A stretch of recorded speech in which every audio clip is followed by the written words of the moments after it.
उत्तर प्रदेश में पानी पीने योग्य नहीं है और उसकी गुणवत्ता पर अब सवाल भी खड़े हो गए हैं। हमारे साथ हैं कानपुर जलकल विभाग के सचिव मिस्टर बीके सिंह। हम इन्हीं से जानते हैं कि कानपुर में पानी पीने योग्य है या क्या स्थिति है। कानपुर में हम लोग जो हैंडपम्प्स मेंटेन करते हैं वो इंडिया मार्क II हैंडपम्प्स होते हैं और इनकी बोरिंग लगभग 40 मीटर्स करीब 40 मीटर करीब होती है। ये डीप बोर्ड होते हैं और वो उसमें स्टेटा देखा जाता है कि ये पानी पीने योग्य नहीं है, तभी उसमें मशीन डाल करके उसको एक्सट्रैक्ट किया जाता है, निकाला जाता है ग्राउंड वाटर में। और कानपुर नगर में ऐसी कोई समस्या इंडिया मार्क II हैंडपम्प के जो डीप बोर्ड हैं उनमें ऐसी कोई शिकायत अभी प्राप्त नहीं हुई। ये जो रिपोर्ट आया है इसमें जिसमें साफ साफ कहा गया है उसमें कानपुर शहर की भी बात आई है, उन्नाव की बात आई है, कई जिलों की बात आई है। उसमें शैलो हैंडपम्प्स की बात हो सकती है क्योंकि इंडिया मार्क II हैंडपम्प में ऑलरेडी ये देखा जाता है, पहले ही बता चुका हूँ कि वाटर वो स्ट्रेटा जहाँ पीने योग्य पानी एक्सट्रैक्ट किया जाता है और शैलो हैंडपम्प्स की बोरिंग कम होती है। तो ऊपर के सतह से जब पानी लेंगे तो ये माना जाता है कि वहाँ कुछ बैक्टीरियल लाइफ होंगी, तो हो सकता है कि वहाँ कुछ समस्या हो। लेकिन यदि हैंडपम्प के पीने से पानी से यदि लोग बीमार इतनी बड़ी संख्या में पड़ने लगे तो यहाँ क्योस हो गया होता। कानपुर शहर की अगर बात करें तो कानपुर शहर में कितने इस तरह के उथले यानी कि जो कम सतह तक जो है वो उसका एक्चुअली हम लोग के मेंटेनेंस में नहीं है। अब वो चूँकि सरकारी तंत्र लगाता नहीं उसको, वो प्राइवेट लोग कभी लगा लिए हो, तो उसका कोई डेटा हमारे पास इसलिए नहीं है कि हम लोगों द्वारा उसका रखरखाव नहीं किया जाता है। हमारे साथ प्रोफेसर BD त्रिपाठी BHU के प्रोफेसर हैं, जाने माने जल विशेषज्ञ हैं, उनसे हम बातचीत करते हैं। इस वक्त फोन लाइन पे मौजूद हैं। त्रिपाठी साहब, आपका स्वागत है न्यूज़ लाइन पर। आपसे जानना चाहेंगे, जिस तरह की विशेषज्ञता की दरकार होती है, आम लोगों को बहुत सारी बातों की तो जानकारी होती ही नहीं है। आम लोगों को आप क्या बताना चाहेंगे? अगर पानी की उन्हें जाँच करवानी हो बनारस के इलाके में, किसी दूसरे इलाके में, तो उन्हें क्या कदम उठाना चाहिए? और प्रदूषित पानी की बात अगर सच साबित होती है या आशंका सच साबित होती है, क्या एहतियात आप बताएंगे बरतने के लिए आम लोगों को?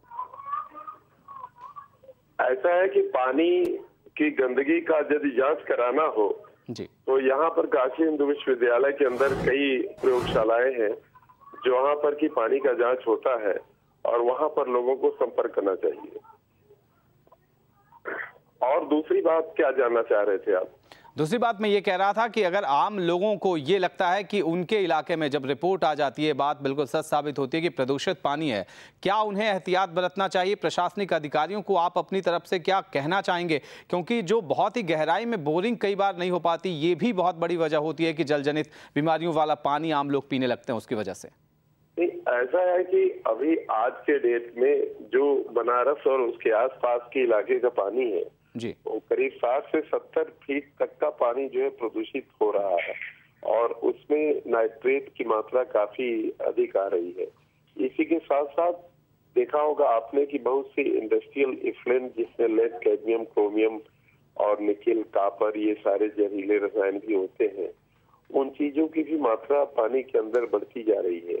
तो ऐसी स्थिति में जब भी आदमी को कोई शंका हो कि नहीं यहाँ पानी यहाँ का प्रदूषित हो रहा है, तो तुरंत जो है उसे एक तो प्रदूषण नियंत्रण बोर्ड के अधिकारियों को संपर्क करना चाहिए जो है, और इसी के साथ साथ जो प्रयोगशालाएं हैं काशी हिंदू विश्वविद्यालय के अंदर जो है, प्रदूषण नियंत्रण बोर्ड की अपनी भी प्रयोगशाला स्टेब्लिश्ड है यहीं पर बनारस में, तो उन्हें जो है जाकर के वहां पर जांच भी करवा लेना चाहिए। बिल्कुल। त्रिपाठी जी, एक बात ये भी कही जाती है कि मान लीजिए गंगा के किनारे जो शहर बसे होंगे, जो कस्बे बसे होंगे, वहां पे वाटर रिचार्ज की भी सुविधा हो जाती है साल में। कई ऐसे इलाके हैं जो इंडस्ट्रियल बेल्ट में होते हैं, वहां पानी कुछ ज्यादा ही प्रदूषित भूजल का हो चुका है।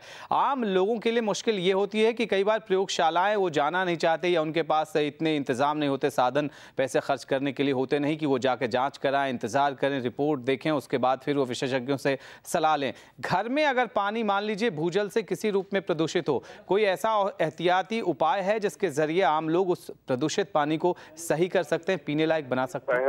पहला तो सभी लोगों को ये चाहिए कि पानी पीने के पहले उसको उबाल ले। उबालने के बाद जब पानी को बॉयल कर देते हैं तो जितने भी बैक्टीरिया या जीवाणु होते हैं उसके अंदर, वो सारे के सारे जो है उनकी डेथ कर जाती है। तो ऐसी स्थिति में और फिर ठंडा करके उसको पिए, क्योंकि सबसे अच्छा तरीका यही है कि बिना उबाले पानी का प्रयोग न करें। बिल्कुल, बिना उबाले पानी का प्रयोग नहीं करें, ये एक सबसे आसान रास्ता है, हर कोई भी इसे अपना सकता है। बहुत बहुत शुक्रिया प्रोफेसर BD त्रिपाठी हमारे साथ जुड़ने के लिए। हमारे साथ BHU के प्रोफेसर जुड़े हुए थे, बता रहे थे कि आप क्या उपाय कर सकते हैं और क्या वो मुश्किल है जो लगातार ज़्यादातर इलाकों में इस वक्त देखी जा रही है।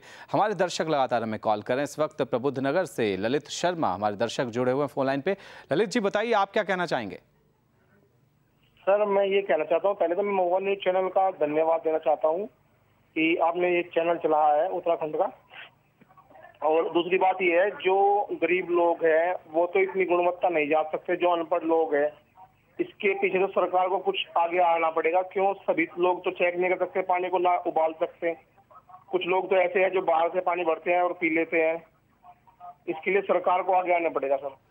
कुछ न कुछ सरकार को ही करना होगा। पीने के पानी की सप्लाई अगर अच्छी सप्लाई होगी हर इलाके में और हर किसी को बेहतर पानी मिलेगा तो इस बात की ज़्यादा गारंटी देखने को मिलेगी कि हाँ, अब इसे पीने के बाद कोई प्रदूषित पानी की वजह से जो बीमारियां होती हैं उसका शिकार नहीं होगा। लेकिन अगर कोई आदमी बहुत ज़्यादा साधन नहीं जिसके पास है, वो फिर पानी उबाल के पिए तो ज़्यादा बेहतर है। अगर आपको सेहत बचानी है, कुछ न कुछ करना होगा। सरकार के भरोसे मान लें कि आप ये मानकर बैठ जाएंगे कि जो पानी आ रहा है वो सही आ रहा होगा। कई बार ऐसे दिक्कतें हो सकती हैं, उबाल के पानी पीजिए, ये एक फौरी रास्ता है, लेकिन बाकी रास्ते भी हो सकते हैं। आप अपने इलाके के पानी की जांच करवाइए और ये पता लगवाइए, विशेषज्ञों से आप जिला केंद्रों पर जाइए, जल विभाग में जाइए, उनसे अनुरोध करिए कि पानी के बारे में क्या इसके अंदर चीज़ें हैं और क्या एहतियात बरतना चाहिए ऐसे पानी को पीने को लेकर, ये जानकारी आपको मिले। अगर नहीं मिलती है तो फिर आपको सावधान होना ही पड़ेगा, क्योंकि जल जीवन है और अगर जल प्रदूषित हुआ तो फिर जिंदगी में कई तरह की मुश्किलें आ सकती है। हम लगातार इस मुद्दे को उठा रहे हैं। हमारी कोशिश यही है कि आप अपने इलाके की मुश्किल को लेकर अपनी बात रख सकते हैं, हमारे साथ बता सकते हैं कि हम क्या करें। लगातार ये बातें कही जा रही हैं। हमारे विशेषज्ञ जो पैनल में मौजूद थे आज लगातार आपको बता रहे हैं कि किस तरह की चीज़ों से बचाव करना चाहिए, किस तरह के एहतियात आपको बरतना चाहिए, किस तरह के हैंडपंप अगर आप लगाने जा रहे हैं वो लगाना चाहिए और प्रशासनिक स्तर पर क्या किए जाने की ज़रूरत है।